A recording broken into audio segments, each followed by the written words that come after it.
Bonjour à tous et à toutes, j'espère que vous allez bien. Aujourd'hui on se retrouve en plein Moyen-Âge, à l'époque des croisades.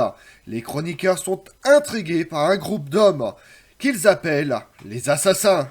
S'ils sont devenus célèbres grâce aux séries de jeux vidéo Assassin's Creed, les membres de la secte des assassins ont réellement existé.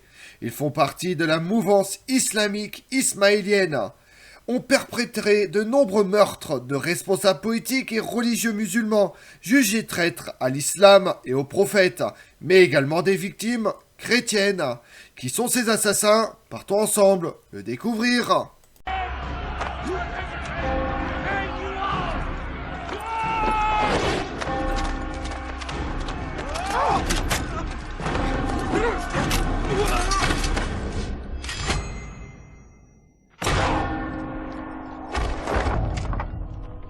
Cette scène, vous la connaissez tous, si vous connaissez le jeu Assassin's Creed. Mais la réalité des assassinats est tout autre. Bien que la secte des assassins ait existé, leur méthode diffère de celui représenté dans le jeu vidéo. Un ordre secret d'assassins contrôlait-il secrètement le Moyen-Orient du temps des croisades? C'est en tout cas une légende réécrite et pensée pour les jeux vidéo et les chroniques de l'ère des croisés.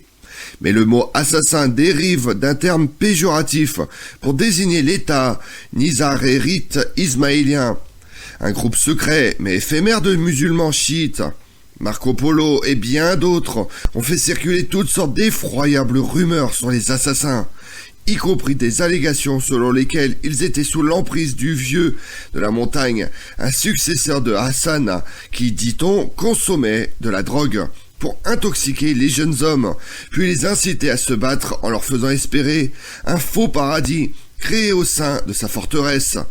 Enracinés dans la peur, l'hostilité, l'ignorance et le fantasme, les mythes sur les Ismaéliens ont enflammé l'imaginaire populaire d'innombrables générations, écrit l'historien Farhad Daftari. Les origines des Nizarites remontent au schisme originel de l'islam en 632. Lorsque la succession du prophète Mahomet a divisé la communauté musulmane, puis au IXe siècle, un autre désaccord a éclaté parmi les chiites.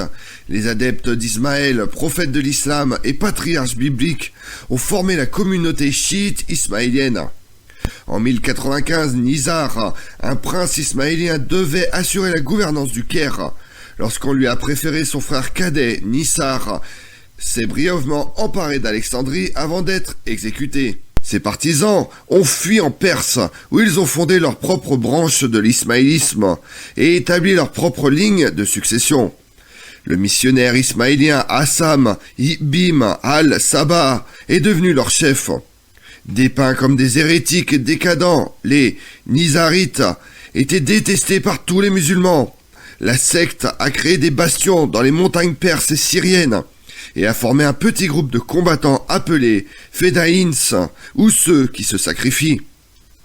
Ces derniers étaient connus pour leur dévouement total, qui allait jusqu'à la mort. Les tactiques militaires traditionnelles auraient été inutiles pour les Nizarites, qui étaient en infériorité numérique.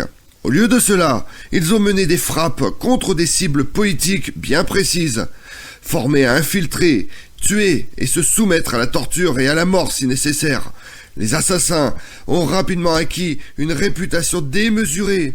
Les croisés chrétiens récemment arrivés en Terre Sainte ont également appris à les craindre, bien que les Nizarites aient ponctuellement formé des alliances avec les croisés. Hassan est né à Qom vers 1050 et a fait ses études religieuses au Caire sous le califat des Fatimides. Le père de Hassan était un arabe qatanite, que l'on disait être un descendant des rois himyaritiques. Il se rend Perse où, grâce à un subterfuge, lui et ses partisans s'emparent du château d'Almout. En 1090, Hassan adapte la forteresse à ses besoins, non seulement pour se défendre contre les forces hostiles, mais aussi pour entraîner ses partisans. Après avoir revendiqué la forteresse d'Alamout, Hassan commence à étendre son influence vers les villes et les districts voisins, utilisant ses agents pour gagner des faveurs politiques et intimider les populations locales. Passant la plupart de ses jours à Alamout à produire des œuvres religieuses et à développer des doctrines pour son ordre, Hassan ne quittera plus jamais sa forteresse. Peu de temps après avoir établi leur quartier général au château d'Alamout, la secte des assassins s'empare du château de Lamzar, qui devait être la plus grande des forteresses ismaéliennes et confirmer le pouvoir des assassins dans le nord de la Perse. La date estimée de la capture de Lamzar varie entre 1096 et 1102. Le château fut pris sous le commandement de Kiya Barzoug Houmid, successeur de Hassan, qui reste commandant de la forteresse pendant 20 ans. Aucune interaction entre les forces chrétiennes de la première croisade et les assassins n'a été notée.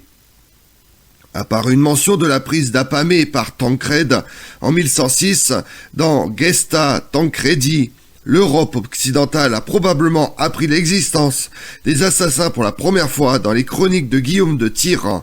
Une histoire des actes accomplis au-delà de la mer, publiée beaucoup plus tard. L'un des disciples de Hassan a infiltré les Seldoukides pour les détourner d'une possible attaque.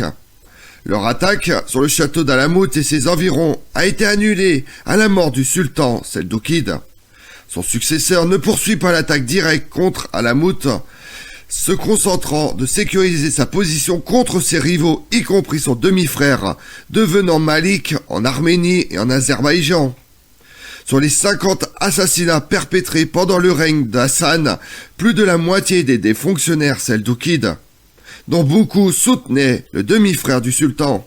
Les assassins s'emparent des châteaux perses de Roukhan et de Gerkout en 1096 avant de se tourner vers la Syrie pour occuper les forteresses de Shaizar, l'utilisant pour répandre la terreur au cœur de l'empire seldoukide. Une rébellion de la population locale seldoukide chasse les assassins, mais ils continuent à occuper une forteresse plus petite. En 1097, Boursouk, noble de premier plan de l'empire seldoukide, fut tué par les assassins. En 1100, les assassins augmentent leur présence en infiltrant la cour et l'armée du sultan seldoukide. Les Sanjars, alors souverains de Khorasan, décident d'attaquer les forteresses des assassins. Ouistan, le siège de Tabas, fut d'abord couronné de succès, avec des brèches dans les murs de la forteresse, mais il fut ensuite levé, peut-être parce que le commandant seldoukide avait été soudoyé. L'attaque qui s'ensuit fut dévastatrice pour les assassins, mais les conditions accordées furent généreuses, et ils furent bientôt libres. Dans les années qui suivent, les assassins poursuivent leur mission contre les chefs religieux et laïcs. Compte tenu de ces succès, ils ont commencé à étendre leurs opérations dans toute la Syrie. Le premier assassin établissant une cellule à Alep au début du XIIe siècle est un Persan. L'émir d'Alep était à la recherche d'alliés et travaillait en étroite collaboration avec Al-Hakim. L'alliance s'est manifestée pour la première fois lors de l'assassinat en 1103 de l'émir de Homs par 3 assassins à la grande mosquée de cette ville. Une guerre d'usure de 8 ans a été déclenchée par le fils de la première victime des assassins. La mission connut quelques succès négociant une reddition avec le chef local des assassins, les occupants étant autorisés à se rendre à Tabas et à Radjan. Pendant le siège d'Alamout, une famine s'ensuit et Hassan envoie sa femme et ses filles à la forteresse de Gerkutk. Après cette période, les assassins n'ont jamais permis à leurs femmes d'être dans leur forteresse pendant les campagnes militaires, à la fois pour se protéger et pour garder le secret. En Syrie, un complot est fomenté en 1106 pour envoyer une équipe d'assassins se débarrasser de l'émir d'Apamé. Certains des fils et des gardes ont également été tués, et après le meurtre de Ridoua, émir d'Alep, est devenu le suzerain d'Apamé et de sa forteresse. Un fils survivant s'échappe et se tourne vers Tancred, qui se contente d'abord de laisser la ville entre les mains des assassins et de simplement percevoir le tribut. Plus tard, il revient et capture la ville pour le comté d'Antioche, car les habitants de la ville approuvaient massivement la domination franque. Cette rencontre, la première entre les croisés et les assassins, n'a pas découragé ces derniers de leur mission principale contre les Seldoukides. Les assassins firent des ravages sur les dirigeants, leur premier grand massacre étant celui de l'Alad Beg de Mossoul en 1113, abattu par les assassins à Damas alors qu'il était l'invité de l'Atta Beg de Damas. Il fut remplacé à Mossoul par Al-Bourzaki, qui sera lui-même une victime des assassins en 1126. Le fils de Togenkin, fondateur de la dynastie des émirs de Damas, sera victime des assassins en 1131 et mourra un an plus tard des suites de ses blessures. Ridwan meurt en 1113 et son fils Arslan lui succède en tant que souverain et continue l'approche conciliante de son père envers les assassins. Un avertissement de Muhammad Tapar et une tentative d'assassinat d'un riche marchand persan conduisent à l'expulsion à grande échelle des assassins d'Alep, dirigés par le commandant de la milice. L'attaque aboutit à l'exécution de chefs assassins et à 200 autres assassins qui sont exécutés ou emprisonnés. Certains jetés du haut de la citadelle. La vengeance fut lente, mais sûre, comme vous en doutez. Elle s'abat sur Saïdid Ibid Badi en 1119, où il fut assassiné avec 2 de ses fils. Les assassins frappent à nouveau à Damas en 1116, alors qu'ils étaient invités. L'émir kurde Ahmad Idl Ibn Abrahim était assis à côté de son hôte lorsqu'un homme en deuil s'approche avec une pétition qu'il souhaitait transmettre à Muhammad Tapar. Quand Ahmad a accepté le document, il a été piqué avec un poignard, puis encore et encore par un deuxième et un troisième complice.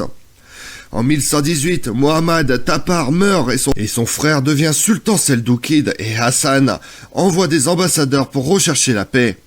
Lorsque Sanjar repousse ses ambassadeurs, Hassan envoie alors ses assassins au sultan qui s'est réveillé un matin avec un poignard planté dans le sol à côté de son lit. Un messager de Hassan arrive et déclare « N'ai-je pas voulu au sultan que le poignard qui a été frappé dans le sol dur ait été planté dans ta douce poitrine ?» Au cours des décennies suivantes, un cessez-le-feu s'est établi entre les assassins et les Seldoukides.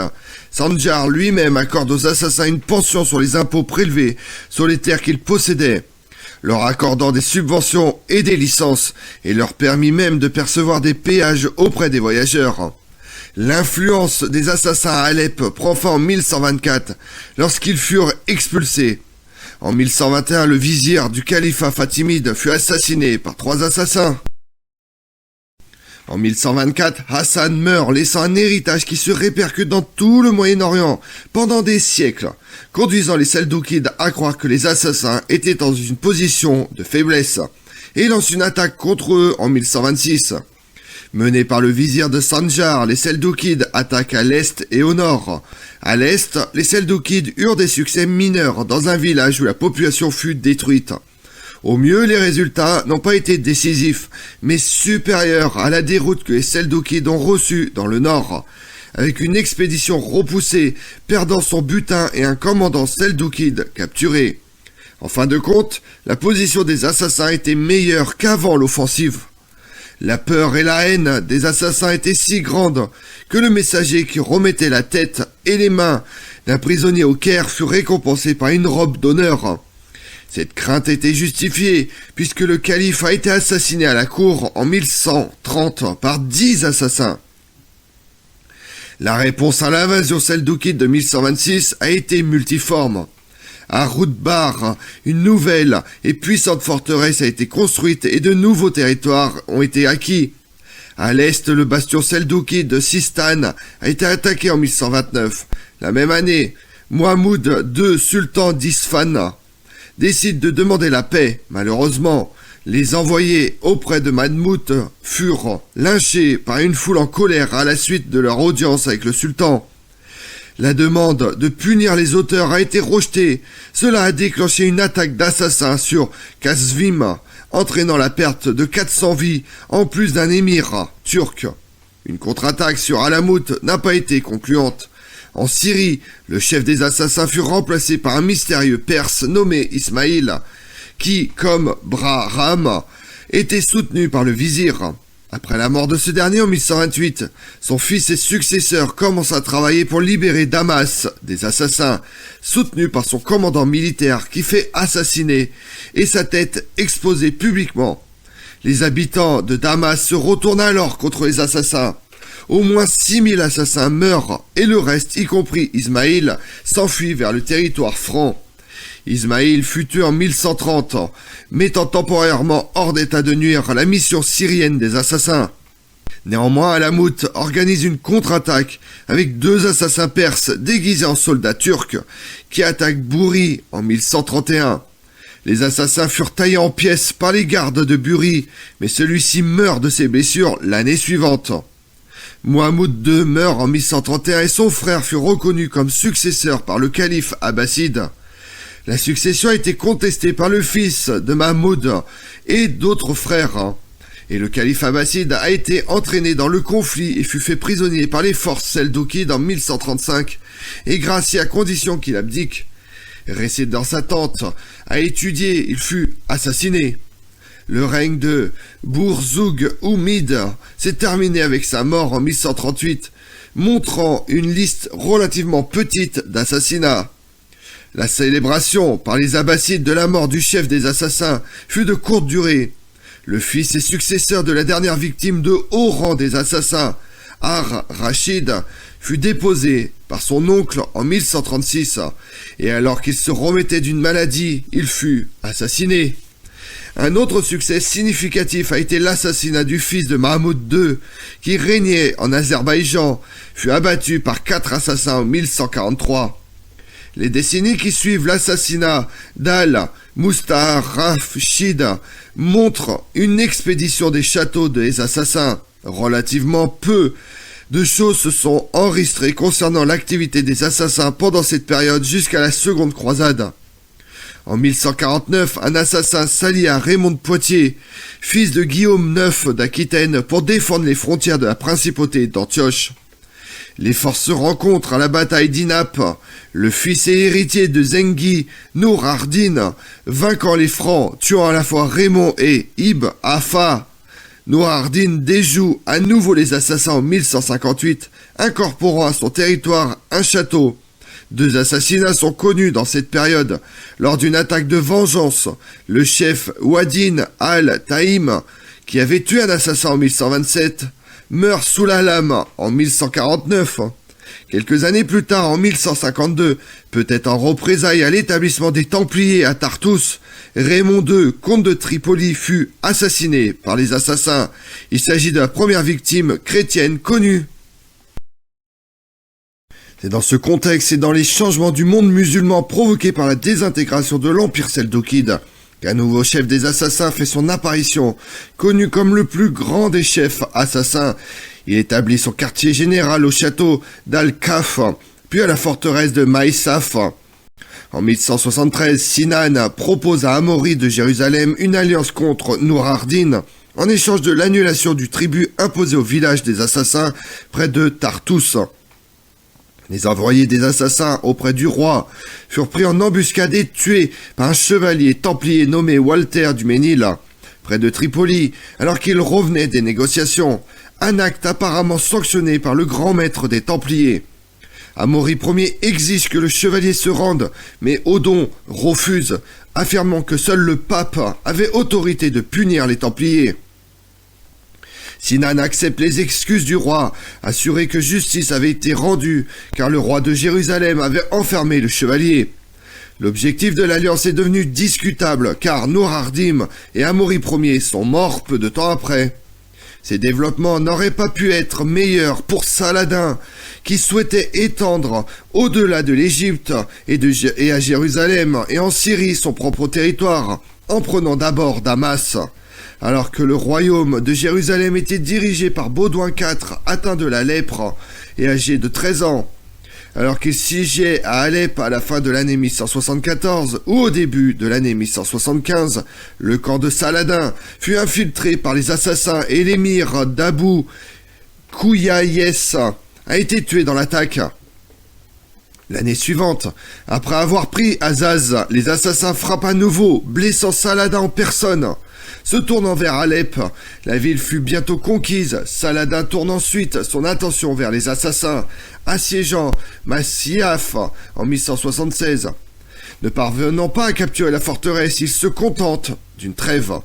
Saladin cherche à former une alliance avec les assassins, privant ainsi les croisés d'un puissant allié contre lui. Considérant l'expulsion des croisés comme un avantage mutuel et une priorité, Saladin et Sinan maintiennent des relations de coopération par la suite.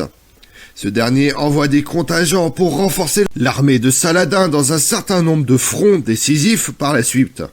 En 1190, la troisième croisade vient de commencer. Isabelle Ière de Jérusalem, fille d'Amaury Ier, épouse en premières noces Conrad de Montferrat, qui devient roi en vertu du mariage. Conrad était de sang royal, cousin de l'empereur du Saint-Empire romain germanique Frédéric Barberousse et de Louis VII, roi de France. Conrad avait été en charge de Tyr lors du siège de Tyr lancé par Saladin en 1187, défendant avec succès la ville. Guy de Lusignan, marié à la demi-sœur d'Isabelle, Sibylle de Jérusalem, sœur de Baudouin IV, était roi de Jérusalem par droit de mariage et avait été capturé par Saladin lors de la bataille d'Atin en 1187. Lorsque Guy de Lusignan fut libéré en 1188, Conrad lui refuse l'entrée à Tyr et lance le siège d'Acre en 1189. La reine Sibylle meurt d'une épidémie qui balaie le camp militaire en 1190, annulant la prétention de Guy de Lusignan au trône, faisant d'Isabelle Ière la reine de Jérusalem. Des assassins déguisés en moines chrétiens avaient infiltré l'évêché de Tyr, gagnant la confiance de l'archevêque Josius et de Conrad de Montferrat. Là, en 1192, ils poignardent Conrad à mort. L'assassin survivant est réputé avoir désigné Richard Cœur de Lion comme l'instigateur du meurtre. Récit contesté par Ibn al-Athir, qui nomme Saladin dans un complot avec Sinan. Les assassins subirent un coup dur aux mains de l'Empire mongol lors de l'invasion bien documentée du Khwarezm. Un décret fut remis au commandant mongol Qutubaq, qui commença à attaquer plusieurs forteresses des assassins en 1253 avant l'avancée de Hulagu en 1256. Pendant le siège de Mahmoud Diz, le dernier chef des assassins, a capitulé devant les Mongols, ordonnant à ses subordonnés de se rendre et de démolir leur forteresse. La capitulation ultérieure de la forteresse symbolique d'Alamut marque la fin de l'État nazarite en Perse. Les assassins reprennent et conservent Alamut pendant quelques mois en 1275, mais ils furent écrasés et leur pouvoir politique fut perdu à jamais. Les chefs des assassins a été mis à mort peu de temps après. Certains bastions continuent à résister pendant de nombreuses années. Bien que le massacre mongol d'Alamut ait été largement interprété comme la fin de l'influence des assassins dans la région, diverses sources affirment que l'influence politique s'est poursuivie. En Syrie, les assassins se joignent à d'autres groupes musulmans pour s'opposer aux Mongols et courtisent les Mamelouks. Baïbar conclut une trêve avec les Hospitaliers en 1266 et stipule que le tribut payé par les assassins serait arrêté pour être versé au Caire. Durant le siège de Tripoli en 1271, 2 assassins furent envoyés par Bohémond VI d'Antioche, alors comte de Tripoli, pour assassiner Baïbar, ce qui échoue. Les chefs assassins furent finalement impliqués et acceptent de céder leur château et de vivre à la cour de Baïbar.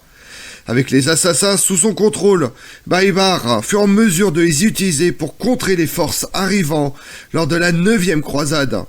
Le sultan menace Bohémond VI et les assassins attaquent sans succès le futur roi Édouard Ier d'Angleterre qui parvient à tuer l'assassin dans sa chambre. La dernière victime connue des assassins fut Philippe de Montfort, seigneur de Tyr, longtemps un ennemi de Baïbar.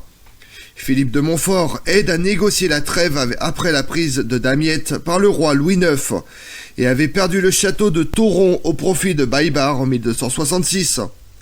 Malgré son âge avancé, Philippe de Montfort fut assassiné par les assassins en 1270. Les Mamelouks auraient continué à utiliser les services des assassins restants. Néanmoins, aucun cas enregistré d'activité des assassins après la fin du XIIIe siècle. Comme on l'a vu, les assassins sont très différents de ceux du jeu vidéo Assassin's Creed que vous connaissez peut-être. Les assassins vivaient dans les montagnes de la Perse et du Levant, maintenant une politique de secret et d'ombre stricte dans le tout Moyen-Orient. posant une menace stratégique à l'autorité fatimide, abbasside et seldouquide, tout en tuant plusieurs dirigeants chrétiens des États latins d'Orient. Au cours de près de 200 ans, ils ont tué des centaines de personnes considérées comme des ennemis de l'État ismaélien. On pense que le terme moderne assassinat provient des tactiques utilisées par les assassins. Je vous remercie d'avoir suivi cette vidéo en ma compagnie. Si vous voulez connaître mes autres vidéos, retrouvez-moi chaque matin à partir de 6h45 sur ma chaîne YouTube Tout sur l'Histoire avec Damien, mais également sur les réseaux sociaux, Twitter et Instagram, Histoire Damien. Et pensez à liker, commenter et vous abonner. Je vous remercie à tous.